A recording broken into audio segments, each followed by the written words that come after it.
El antiguo colegio Los Salesianos quiere reabrir sus puertas, pero esta vez no como un centro educativo, sino como un gran complejo sociosanitario. Hoy nos vemos en Santa María de Guía. Ya desde la lejanía se divisa este emblemático e histórico edificio que se erige en una de las entradas al municipio de Santa María de Guía. Y caminando, entre tanto pasillo, nos encontramos con el señor Augusto Álamo, al que tenemos el placer de saludarlo. Cuéntanos, Augusto, ¿cómo llega a levantarse este gran edificio que destaca desde cualquier punto de vista del norte de Gran Canaria? Bueno, este edificio se levantó en una finca que se denominaba El Jardín, que era propiedad de Eusebia de Armas Almeida.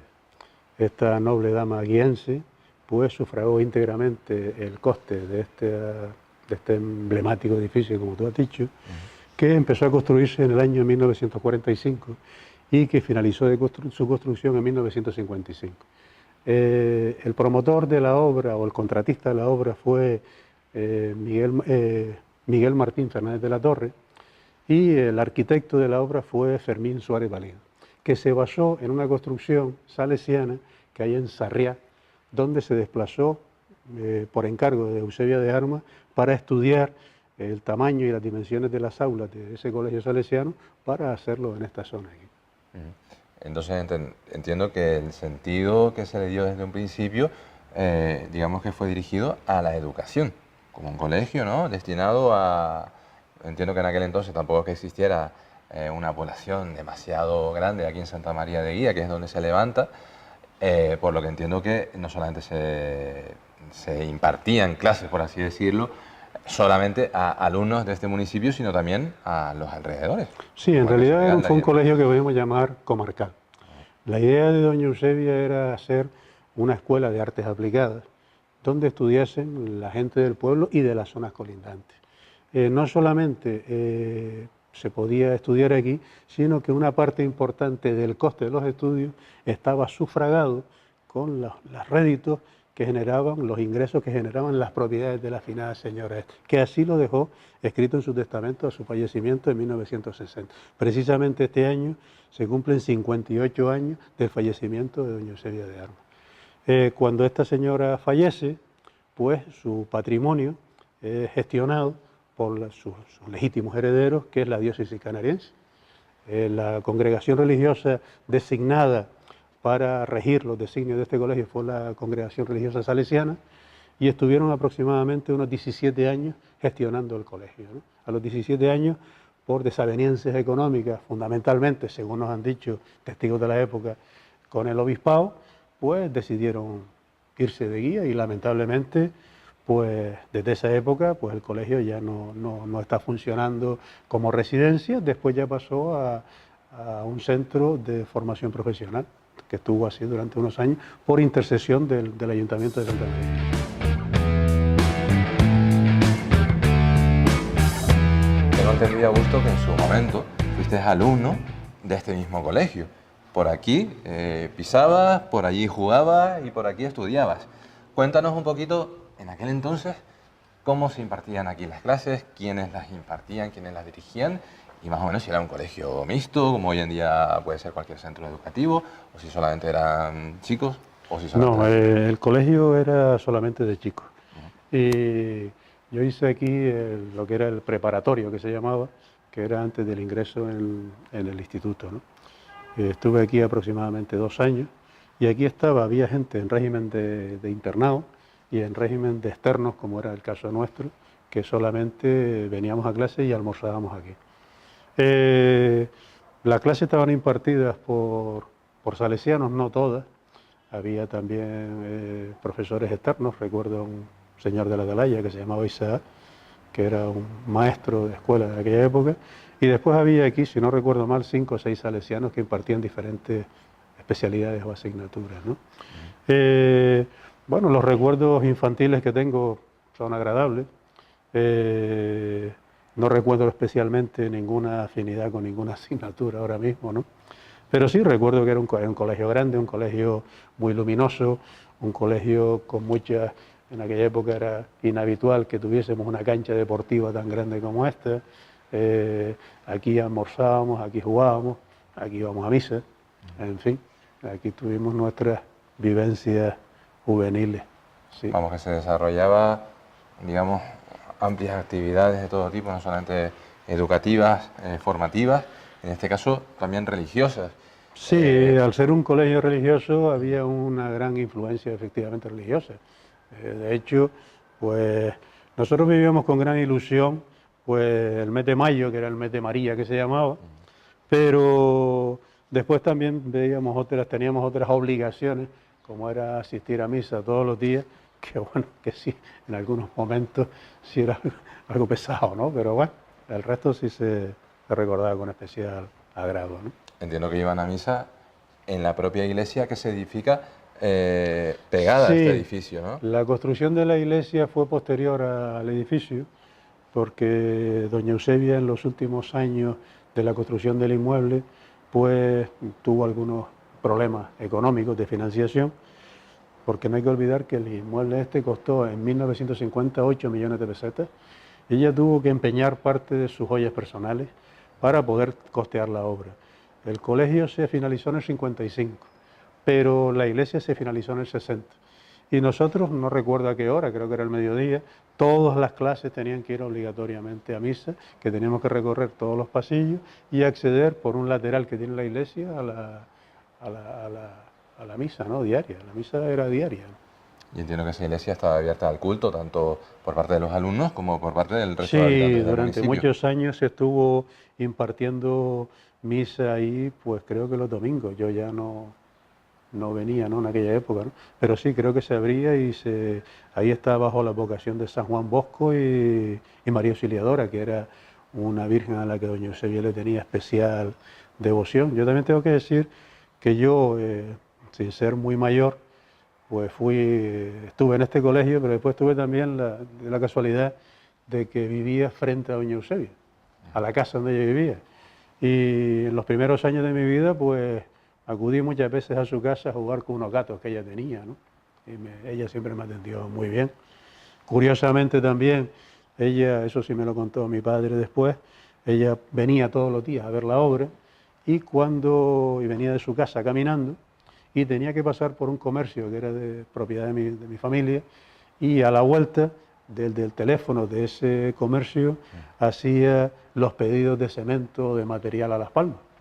Y cuando finalizó la obra, en el año 1955, pues le regaló a mi padre una botella de champán en prueba de agradecimiento por los servicios prestados por el uso del teléfono, ¿no?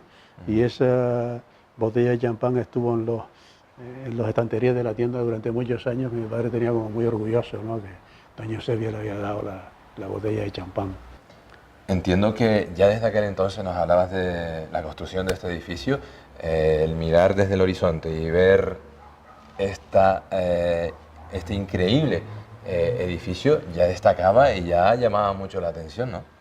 Sí, la elección del arquitecto por parte de doña Eusebia no fue fortuita. Ella eligió a un arquitecto que prometía, que se llamaba Fermín Suárez Valido.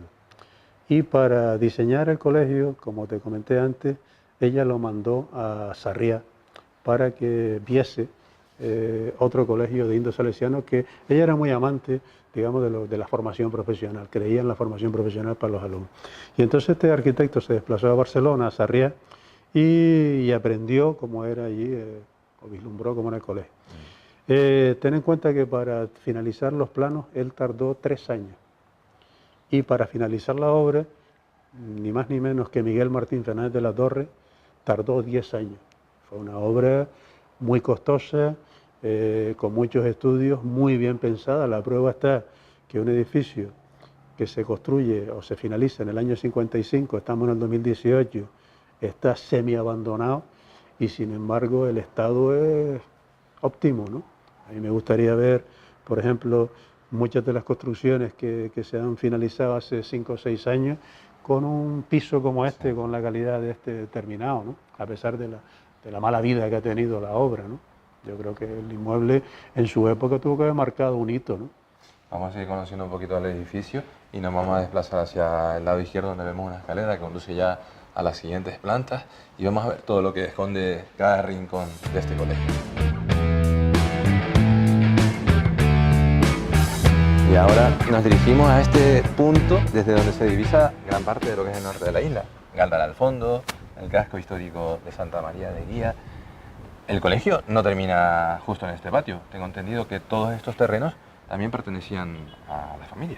Sí, el colegio o la construcción ocupa una parte de la finca que se llamaba el Jardín de Doña Eusebia. El colegio en realidad ocupa una parcela de 5.000 metros, pero toda la finca que rodea al colegio también era propiedad de Doña Eusebia, y precisamente aquí abajo, donde estamos nosotros ahora, había un gran paseo por donde, lleno de flores y de árboles subtropicales, porque ella era muy amante de las especies subtropicales, de las especies curiosas, donde había un cenador de madera precisamente ahí debajo. Yo recuerdo los restos del senador, donde su marido, esto no lo vi yo, evidentemente, me lo han contado personas mayores, solía leer la prensa todos los días. Y entonces en Guía en aquella época había un regimiento de milicia. Don Ignacio, que era el nombre de Doña Eusebia, era del marido de Doña Eusebia, era militar de graduación, era coronel de la Guardia Civil, y entonces el regimiento de milicias le presentaba todos los días las novedades a don Ignacio, al coronel don Ignacio, en esta parte de la finca, ¿no? Precisamente donde estamos ahora aquí, había una gran enredadera, que era un coralillo precioso que había aquí, y en verano, en los días de verano, se solía poner una mesa aquí donde los salesianos solían preparar un gazpacho que se comían aquí al mediodía, ¿no? Y al mismo tiempo disfrutar de las grandiosas vistas que tenemos aquí, vamos. Sí, es increíble. Ten en cuenta que todo lo que vemos ahora construido, todo eso era un mar de plataneras, ¿no? No solamente era plataneras hacia Galda, sino plataneras hacia la Atalaya. Aquí hay fincas todas secas y otras construidas que han desaparecido, ¿no? Pero lo que era el Lomo Guillén era una gran zona de plataneras, y la entrada de la Atalaya era una gran zona de plataneras. Aquí precisamente tenemos una araucaria que probablemente sea centenaria, que tiene un porte significativo y que es de las pocas que han quedado en Guía, que viven en Guía, ¿no? Así como en Gáldara hay 4, aquí en Guía pues había también como 7, 8 más, si no recuerdo mal, y han desaparecido lamentablemente, y solamente queda este vestigio histórico que siempre ha estado unido a los salesianos, porque desde cualquier óptica que se mire siempre se ve el colegio salesiano y la araucaria, concretamente la araucaria excelsa esta que está aquí, ¿no? Al fondo divisamos las torres de la iglesia de Santa María de Guía. ¿Los alumnos participaban en aquel entonces en actos religiosos que también se celebraban en la iglesia? ¿Compartían, digamos...? Yo no lo recuerdo. Lo que sí recuerdo, por ejemplo, sí era colaborar en Guía con las alfombras del Corpus, pero no recuerdo ir a la iglesia de Guía a actos, porque entre otras razones aquí había una iglesia que abastecía las necesidades religiosas de los chicos de la época, ¿no?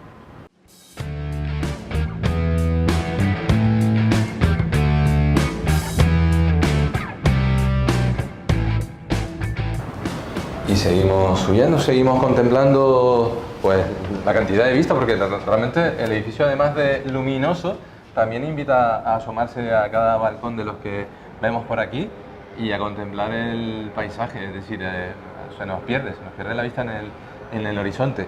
Cuéntanos un poco aproximadamente cuántas aulas existen, porque es que seguimos caminando y vamos, es que no nos cansamos de pasear por todo el número exacto de aulas lo desconozco. Yo creo que puede estar entre 10 o 12 aulas. Lo que sí recuerdo, porque me cuento que yo era muy joven cuando estaba estudiando aquí, lo que sí recuerdo era la luminosidad de las aulas. Eran aulas muy luminosas, muy amplias, con muchas mesas. Yo creo que las aulas yo creo que hoy cumpliría la ratio de educación, porque yo creo que las aulas estaban entre 20 y 25 alumnos, y yo creo que en el colegio podía haber, pues en aquella época, unos 300 alumnos, no recuerdo con exactitud el número exacto, ¿no? Porque las cifras en ese momento pues yo no le daba esa importancia, ¿no? Pero sí, pueden ser 10, 12 aulas. En la parte alta del inmueble era donde estaban los dormitorios, y y ahí se quedaban los alumnos internos. Los alumnos internos normalmente eran chicos que no eran del casco de Guía, sino eran de Los Altos, eran de Fontanales, de Fagagesto, de Juncalillo, en fin, de toda esa zona donde en aquella época los desplazamientos no eran tan fáciles, tan cómodos como ahora, ¿no? Entonces ellos se quedaban ahí, y esos 20 de esos alumnos se sufragaban íntegramente con los réditos o dividendos que generasen las propiedades de doña Eusebia. Y después ya el máximo de alumnos externos que se pudieran pagar los gastos también se pagaban con el dinero de la finca que era. Fincas y propiedades, porque hay que decir que doña Eusebia no solamente tenía la finca esta de aquí, sino tenía acciones hidráulicas en agua, tenía también otros inmuebles y otras propiedades fuera del municipio, tenía muchas acciones en bolsa, en ferrocarriles. Era una señora que, para hacernos una idea del dinero que esta familia tenía, ellos normalmente veraneaban en Biarritz, en San Sebastián. Conociendo ya un poco la historia de doña Eusebia, la, digamos, promotora y precursora de este enorme colegio, la pregunta que nos hacemos, y que seguramente que muchos espectadores también se hacen en este momento, es qué le llevó a la familia de doña Eusebia, después de viajar por tantos sitios, tanto de Canarias como fuera de las islas, a edificar este colegio aquí en Santa María de Guía. Bueno, ella supongo que debió haber sido una señora, yo la conocí evidentemente, yo muy joven, ella debió haber sido una señora muy religiosa, muy piadosa, muy caritativa. Y entonces, pues claro, el hecho de ser viuda, de no tener familia directa, de no tener hijos, pues la llevó, supongo que, a pensar qué podría hacer con su cuantioso patrimonio cuando ella falleciera. Al ser una persona tan caritativa, pues decidió coger con todo su patrimonio y fundar este colegio. Y no solamente fundarlo, sino dotarlo económicamente. Para dotarlo económicamente, pues redactó un testamento. Hay que decir que su abogado favorito, era don Rafael Cabrera, que da nombre a una calle en Las Palmas. Pero cuando ella decidió hacer el testamento, ya don Rafael Cabrera había fallecido. Entonces, pues se vio un poco desasistida legalmente en ese momento. Entonces le preguntó al cura párroco de Guía de la época que quién podía ayudarle a hacer el testamento, y el cura párroco le insinuó o le sugirió que podía ayudarle don Antonio Limiñana, que era un abogado de la ciudad de Las Palmas, que casualmente era el abogado de la diócesis canariense. Y entonces, pues con la ayuda de don Antonio Limiñana, pues redactaron el testamento en el que se ponían una serie de cláusulas, o se fijaban o se estipulaban una serie de cláusulas testamentarias para el día que ella falleciese, pues para seguir manteniendo, digamos, sufragando el coste de este colegio, ¿no? Básicamente, ¿cuál fue la idea? Yo creo que la idea fue crear un colegio que amparase a aquella población desfavorecida que había en toda esta comarca, ¿no? Yo creo que esa fue la idea básica de su brillante idea. Lamentablemente, pues bueno, las cosas no siempre salen como uno quiere, y duró muy poco después de su fallecimiento, pues el colegio, ¿no? El colegio lamentablemente duró 16 años, nada más que después de la llegada de los salesianos aquí. Tiempo yo creo que insuficiente, pero suficiente para crear, pues todavía hay una fundación de antiguos alumnos del Colegio Salesiano, hay una gran vinculación, hay gente todavía que viene a Guía y que recuerda la época de estudio en este colegio con nostalgia. Yo creo que eso quiere decir que se pasó bien, ¿no? En el colegio, no fueron recuerdos malos, ¿no? Ya hemos conocido parte de la historia de este emblemático edificio de Santa María de Guía, pero ahora queremos conocer el futuro. ¿Qué es lo que le espera a estas paredes? Y para eso tenemos con nosotros a Inma. Inma pertenece a una asociación que busca darle un significado, digamos, mejor del que ha tenido últimamente este edificio, ¿verdad? Vamos, Inma, vamos a caminar un poquito. Vamos a caminar viendo este magnífico edificio. Mira, yo soy el portavoz de una plataforma ciudadana que surgió el año pasado aquí en Guía, en febrero del 2017, con un objetivo muy claro, que era que este edificio, que es la seña de identidad de toda una comarca, no solamente de Guía, se le diera un uso social. Entonces pensamos en un uso sociosanitario. debido a la escasez de plazas sociosanitarias que tenemos en toda la comarca norte. Para ello nos reunimos un grupo de guienses de todos los ámbitos sin ninguna vinculación política. Eso lo quiero dejar muy claro, porque el grupo promotor no tenemos ninguna afiliación ni nada que ver con ningún partido. Yo creo que ahí radicó el éxito de la plataforma, puesto que ha sido una plataforma abierta, participativa, hemos ido incorporando distintas personas, pero que nuestro objetivo es que este edificio, propiedad de la Diócesis de Canarias, pase a una cesión, porque van a seguir siendo los propietarios, al Cabildo y al Gobierno de Canarias, para hacer una residencia de mayores en la comarca. La comarca a nivel insular son las residencias, pero sobre todo para la zona de los 4 municipios: Aldea, Galdar, Agaete y Santa María de Guía. Una población que tengo entendido que en la zona norte envejece, la natalidad desciende. Entendemos que son unos cuidados que debemos dirigirles a nuestros mayores de forma cercana, sin necesidad de que ellos tengan que estar constantemente cogiendo un transporte, molestándose los familiares en llevarlo a otros hospitales como los que tenemos en Las Palmas de Gran Canaria, traslados de ambulancias, un gasto que repercute no solamente en el bolsillo de las familias, sino también en el de nuestras arcas públicas. Y qué mejor que obtener ese dinero que, por un lado, por así decirlo, se derrocha, y sin necesidad de ir tan lejos, invertirlo aquí mismo, en este edificio, mediante una reconstrucción. No estamos hablando de una construcción que comience de un punto cero, es algo que ya está levantado, que ya se ha hecho con anterioridad.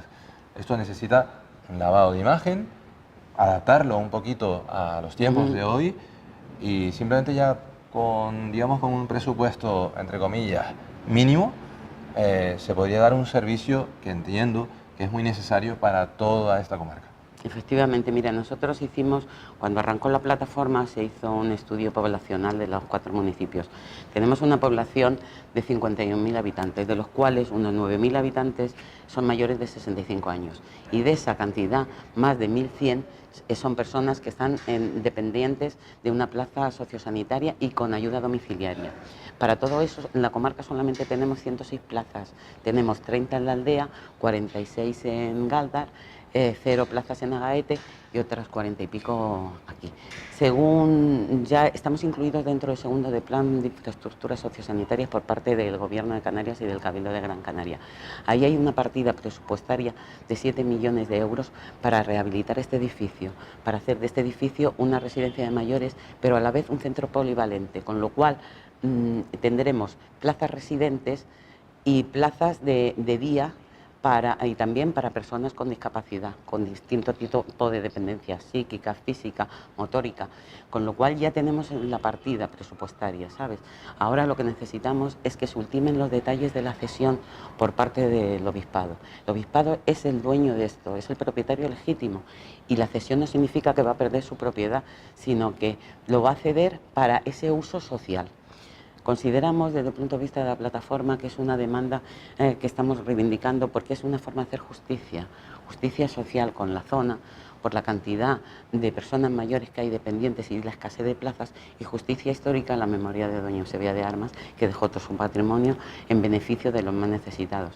De esa forma creemos que la comarca norte ya tendría... No se va a solventar el problema con esas plazas, pero sí se va a dar un uso a este edificio en los términos que doña Eusebia siempre apoyó a los más necesitados de la comarca, que se da la casualidad que aquellos niños que corrieron por estas aulas son muchas de las personas mayores que hoy están en espera de una plaza sociosanitaria. Esa es la idea de la plataforma. Tuvimos un movimiento inicial muy fuerte, puesto que tenemos un grupo proactivo de gente joven dentro de la plataforma. Esa gente joven en 5 meses recogió 17.000 firmas, desde abril a septiembre que dejamos de hacer la recogida, porque teníamos... Pero que no son firmas solo, son sentimientos, ¿sabes? Porque la gente que firmaba allí nos decía, ay, allí he estudiado yo y tal, y tenían unos recuerdos, vamos, maravillosos de su estancia en este centro de María Auxiliadora. Nos comentabas la creación de esa plataforma a partir de una fecha, pero entiendo que esa batalla no la llevas a partir de ese momento. Con anterioridad seguramente que ya se estarían organizando y ya estarían batallando para darle ya salida a la creación de ese espacio sociosanitario que entiendo que tan necesario es para esta comarca. Hubo un precedente al año siguiente cerrar el edificio histórico, que me lo han comentado mis compañeros, que ya hubo un movimiento cuando se fueron los jesuitas para continuar y hacer otro uso de este edificio. Es cierto que en Guía siempre, en todos los diálogos, en todas las charlas entre vecinos, todo el mundo tiene ese sentimiento que en Guía y en la comarca, que este edificio, teniendo la ubicación que tiene, teniendo las características que ya has comentado antes, esté en un desaprovechado el uso. Entonces simplemente nosotros recogimos ese clamor popular y fue a raíz de una publicación que se hizo en Ciudad de Guía, que comenté que el edificio, una publicación sencilla, ¿no?, que en qué términos estaba este edificio y la utilidad que se podía dar. En 48 horas hubo más de 2.600 visualizaciones, con lo cual dije, voy a reunir a gente que tenga un poco de conocimiento sobre este tema para iniciar este movimiento. Y así empezamos a recoger lo primero, el apoyo de los políticos, porque lo necesitábamos, claro, porque la plataforma es apolítica, pero nuestros políticos, si no apoyaba, el alcalde de Guía fue primero que visitamos y se unió, vamos, a la idea, porque también él había varias publicaciones ya anteriores sobre el uso del edificio. Se pasó por pleno en marzo, nos apoyó el pleno por unanimidad, tanto el equipo de gobierno como la oposición.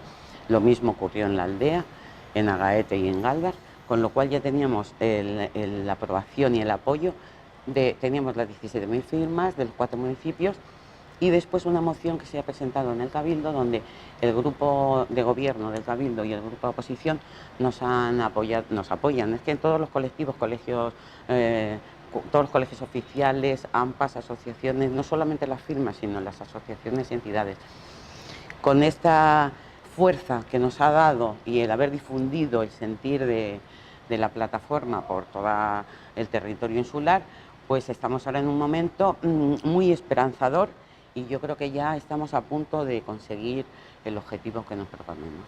Vamos, Ima, que se ve una luz al final del túnel, vamos a llamarla así. Se ve, afortunadamente se ve. Sabemos que ha habido unas negociaciones, ¿no? Más que negociaciones, diálogos en cuanto a la cesión del edificio y las contrapartidas que piden. Nosotros no hemos tenido acceso a ningún documento de esos, puesto que son documentos privados que ni nosotros tenemos capacidad para llegar, ni tampoco es un tema nuestro.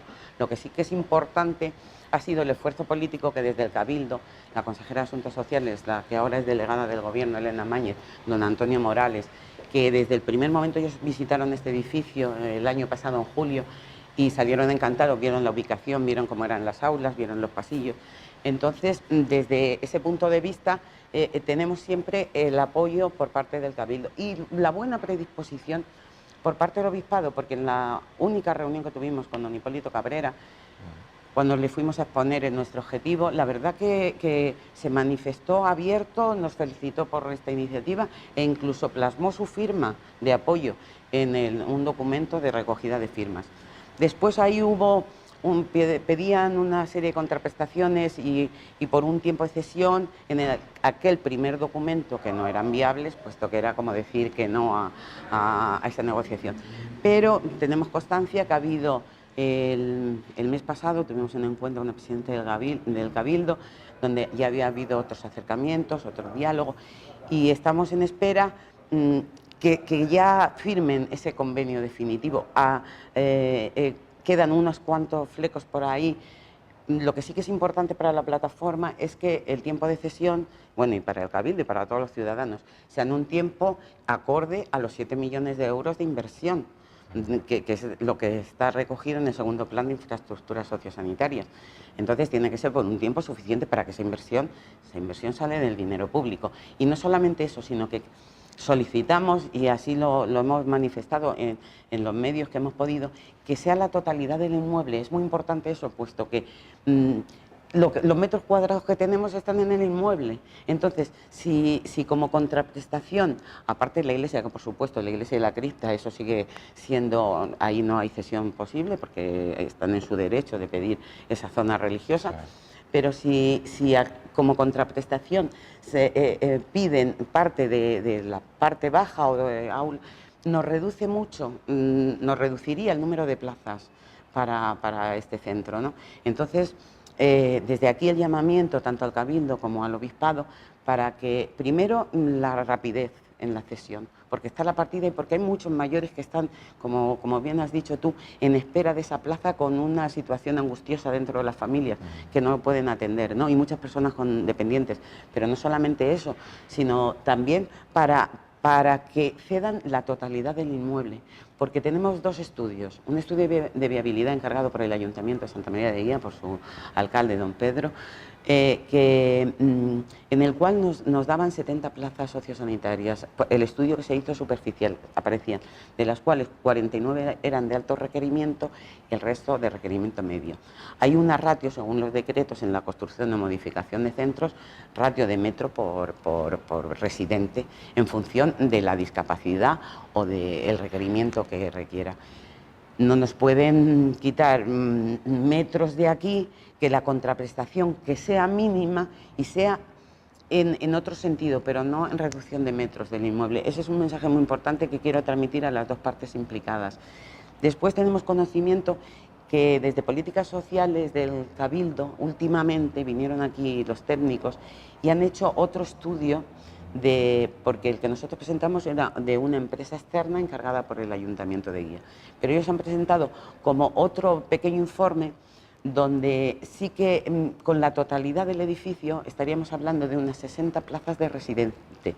Pero lo más importante es que tendríamos unas 240 plazas de día como centro polivalente.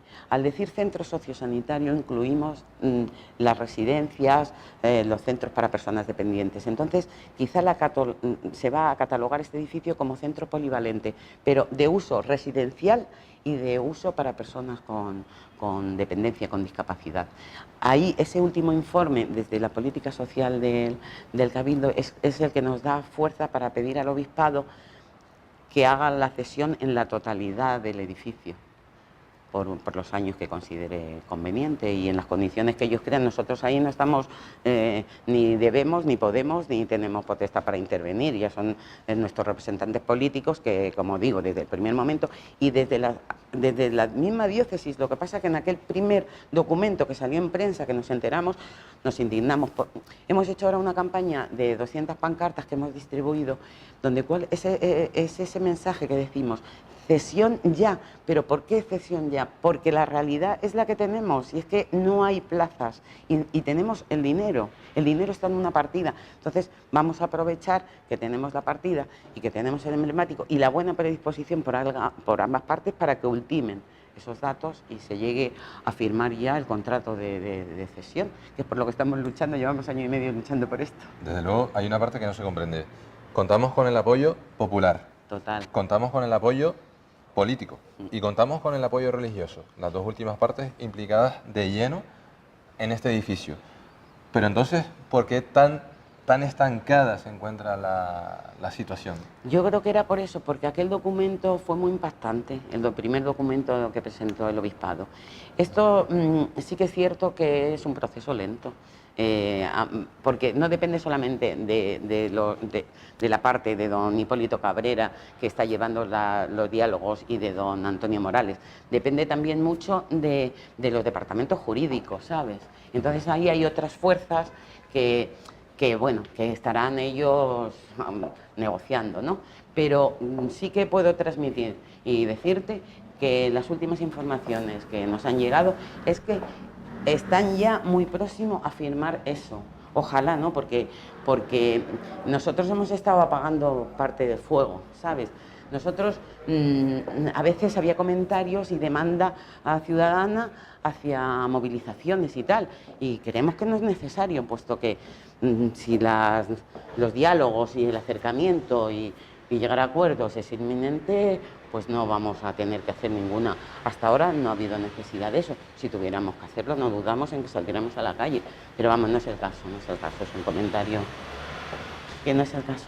Bueno, estamos seguros, Inma, que todo tendrá una solución, digamos, sí, eficaz, rápida. Vemos que no está siendo, pero sí esperamos que todo este edificio, dentro de poco, pues lo veamos con una importante reforma, que al fin y al cabo ese gasto redunda en beneficio de todos los ciudadanos, no solamente los de Santa María de Guía, sino los del resto de municipios colindantes.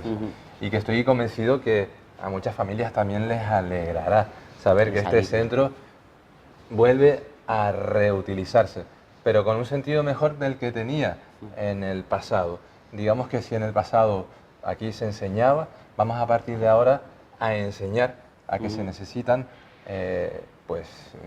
edificios dirigidos al cuidado de las personas, a que no tengamos que estar trasladándonos a otros lugares, a otros municipios, a que no tengamos que estar gastándonos dinero en transporte, a que no tengamos que estar gastando tiempo, sino a tener lo que necesitamos pues al lado de casa. El entorno es muy importante. Estas personas dependientes que por no tener plazas en una comarca, en cualquiera del territorio insular, se les desplaza a muchos kilómetros, pues eso impide que las familias tengan ese contacto directo con las personas, ¿no? Te voy a poner un ejemplo personal. Mi marido desafortunadamente murió en el 2002 y tuvo que estar en una residencia por su dependencia, pero estaba en la carretera del norte, con lo cual la familia nos facilitaba estar todas las tardes e incluso con sus cuidados y su higiene y su merienda, estar todas las tardes en contacto con él. La cercanía es importantísima, por el contacto, por los coetáneos, incluso por la gente que va a estar allí, que es conocida, conocen a una familia, y el entorno y la ubicación, como verás, de este edificio que está en el casco que parece que abraza a Guía, ¿verdad? Parece como que está aquí diciendo, es un edificio que tiene unas características muy peculiares, al cual le tengo mucho cariño. Yo creo que sería ideal para lo que tú has dicho antes. La necesidad que había en aquella época eran educativas.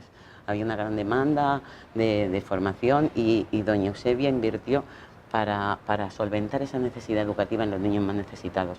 Ahora, afortunadamente, la educación está cubierta, gratuita, al acceso a cualquier persona, entonces lo que necesitamos son plazas sociosanitarias desde el Gobierno de Canarias, desde el Cabildo. Una vez que fue curioso porque fue después de surgir la plataforma cuando a los 2 meses empezó el movimiento a nivel de todo el archipiélago de ver la problemática. Parece que nos adelantamos al momento, ¿no?, de ver la problemática que había y de empezar por una parte, pues bueno, nos ha venido bien que ese movimiento de alguna forma apoya nuestra iniciativa.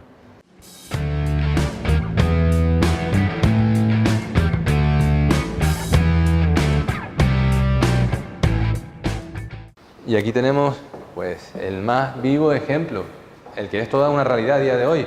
Unas paredes, unos muros, un techo que resiste el paso del tiempo, que en aquel entonces escuchaba los gritos de aquellos chiquillos y que ahora, ojalá dentro de un futuro muy próximo, pues escuche las voces de aquellas personas que necesitan que este espacio se reutilice y que se reconvierta. Pero en este caso, no a dar clase, como hablábamos antes, sino a que esté hecho para ayudar a todas esas personas que tanto de Santa María de Guía como del resto de la comarca norte lo necesitan. Así es. Ya solamente dar ese mensaje, tanto al Cabildo como al Obispado, que ultimen esos detalles que les quedan, que en breve firmen ese documento de cesión. Es muy importante para nosotros la cesión de todo el inmueble en cuanto a metros, por la cantidad de plazas alojativas que darían cabida y de centros de día. Esperamos ver, como bien dices, este centro funcionando en cuanto se saquen los proyectos, la licitación de obra y ponernos manos a convertir de este centro en un centro sociosanitario referente de la comarca norte y que nosotros desde la plataforma vamos a sugerir, cuando se firme primero la cesión y llegue esto a buen término, que lleve por nombre doña Eusebia de Armas Almeida, se convierta en un centro sociosanitario con su nombre, porque es una forma de hacer justicia social a la comarca norte y justicia histórica a esta señora que con esa generosidad donó todos sus bienes en beneficio de los más necesitados. Ese es el mensaje que desde aquí de la plataforma como portavoz quiero transmitir a todos los televidentes. Muy bien. ¿Quieres añadir algo más? Yo no, apoyo totalmente lo que dice Inmaculada y lo ratifico. O sea, en primer lugar sería una reivindicación histórica un reconocimiento a esta señora y en segundo lugar el resolver un problema que hay en la comarca, que es la capacidad alojativa para las personas que la necesitan. Ratifico totalmente y apoyo lo que dice Inmaculada.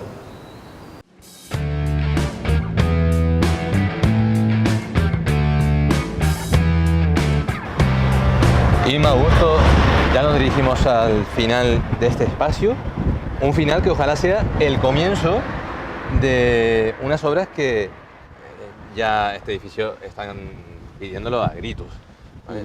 Entonces esperamos que por parte vuestra pues el sentido de esta plataforma siga avanzando. Hay un detalle que se nos ha olvidado comentar. ¿Cuáles son las opciones, digamos, de los ciudadanos para que se puedan dirigir hacia la plataforma en la que tú representas? Sí, nosotros tenemos una página dentro de Facebook donde allí periódicamente, cuando hay alguna información destacada, vamos informando a todos los ciudadanos de cómo va la marcha, si hay novedades, acciones que estamos tomando. Entonces esa página es la página de la Plataforma Ciudadana Salvar los Salesianos del Norte de Gran Canaria para uso sociosanitario. Está en Facebook. Tuvimos una recogida de firmas también, pero como ya la recogida de firmas vimos que en 5 meses recogíamos 17.000 firmas, asociaciones, aquella campaña lo dejamos, pero a través de la página de la plataforma se pueden poner en contacto con nosotros o ver toda la información. Augusto, ¿te gustaría ver esta puerta abierta de nuevo? Sí, me encantaría verla abierta y me encantaría verla ocupada como estuvo antes y que se hiciese justicia a la memoria de Eusebio, no cabe duda, ¿no? Y que se le diese un aprovechamiento útil a este inmueble que está infrautilizado y semi-abandonado. ¿Cuál sería el nombre que le darían? El nombre. Hombre, yo creo que por justicia sería Residencia Eusebio de Armas. Sí. Yo creo que por justicia para ella, que la generosidad y el esfuerzo que hizo y el dejar toda su fortuna a la diócesis canariense para que lo administrara en beneficio más necesitados, se lo merece. El pueblo se lo debe, yo creo, y la comarca norte también.